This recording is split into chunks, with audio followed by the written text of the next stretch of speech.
If you are on a roadway or a bike trail in California, Caltrans has probably touched it. The Smartsville Curve Correction Project that's currently happening on Highway 20. It's a curve correction and shoulder widening project to help improve public safety in that community. And we're doing it for the taxpayer, we're doing it to give them a safe roadway, and we're doing it to protect the environment because we all need clean air, we all want to have wildlife, and that is a huge part of what we do for the state.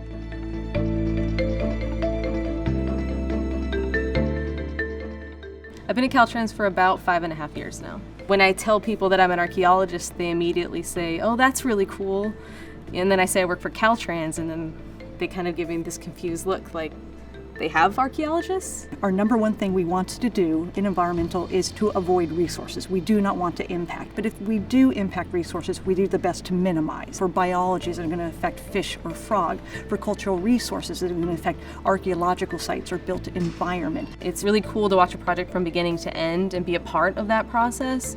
To say, you know, I helped protect cultural resources on this project, or hey, I know there's a site there that I helped excavate. We had multiple cultural resources that we had to identify and work to avoid. We performed archaeological excavations out at that site to determine the significance of those resources, and then we had to mitigate. We use obsidian hydration techniques that tells us the age of when an artifact was produced. We use sourcing, called XRF, that tells us where the artifact came from.